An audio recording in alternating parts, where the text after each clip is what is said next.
to second years, because on the third year they'll be already working on their dissertation and their own collection. So you work on all those projects, and the next step is to build your portfolio.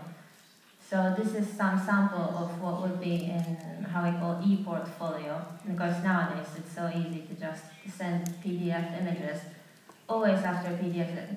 I think most designers prefer to meet them directly, unless it's outside Europe. So you send one of those e-portfolios with your inspiration, the development, some file samples, drawings, and maybe you adjust that a little bit depending on which company you are approaching. This boy now is just started working, I think, yesterday or the day before at Lava. So that means that his approach towards that company was good, the colors, the shape. And he went to work with someone in Lison who was really well, so I'm very happy for him. This is the final photo shoot. We always encourage students to do a proper photo shoot after they make the garments. Another portfolio example, this is again from the Galliano project. It's a student called Alexander Bune. And you can see the style that his focus is mainly couture. So most of his projects are couture oriented, and it's really, really detailed. Again, he did a very good photo shoot. Different inspiration, tracing technique that he uses. The photos, I don't think you can see the drawing so well, but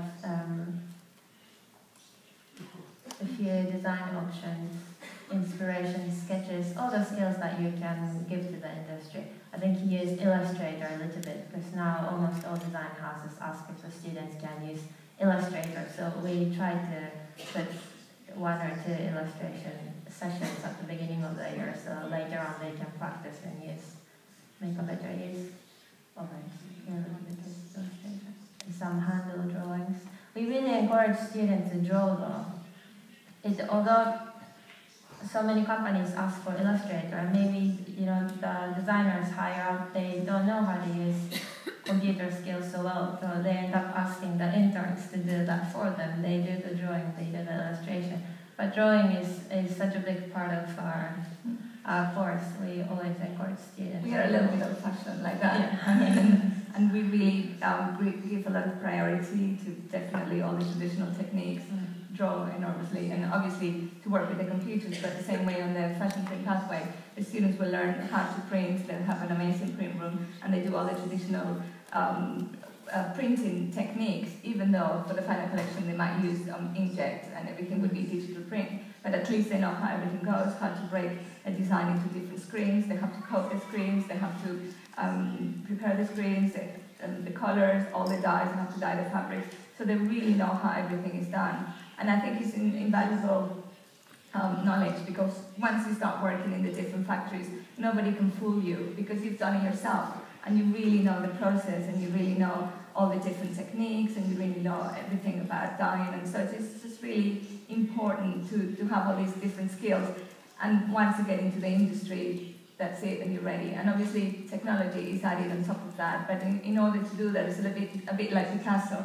In order to become an abstract painter, he had to be sublime and just like an amazing drawer. So for us, it's the same thing. They do lots of illustration classes, and we really promote them to have a very individual style within their illustration, within their presentation. And as you've seen different e-portfolios today, and each of them are really completely different. And that's what really helps them as well, like at the end of the year, to end up getting a job. We don't believe on having structural kind of presentations. Each of them make their own portfolio, so everything is quite imaginative and it's quite artistic and very, very individual.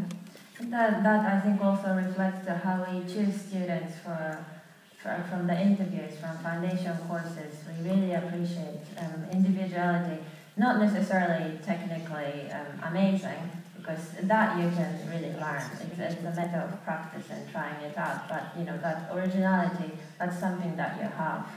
So while you spend time at St. Martin's, you learn how to express that individuality. Just the last drawing, so he's obviously got great drawing skills as well. And as we mentioned earlier, we have lots of guest speakers during second years, and some of them quite young designers. This is Palmer Harding. Levi studies menswear, and then he went off to work for H&M for a while. And Matthew did MA, and then when Matthew finished his MA, they got together and started their own brand, focusing only on white shirts, and they're doing very, very well. They're one of the new generations at London Fashion Week, and they've been featured everywhere because white shirt is something that everybody could wear. So we had them, and because they're quite recent graduates, they also know what the students go through. So it's nice to have that close relationship with everybody who's out there, because in a way we can help them by sending good interns who have the appropriate skills or techniques to them, and then they give something. So it's really give and take relationship. And that's really important within the British industry and all the young designers, because they're extremely supported by college. It means all our graduates, they will go out, they start their own lines, and they know they can have an amazing supply of interns that they will come from college, and they don't get paid initially, but I mean, but they just learn so much, because within a small company, they have to do absolutely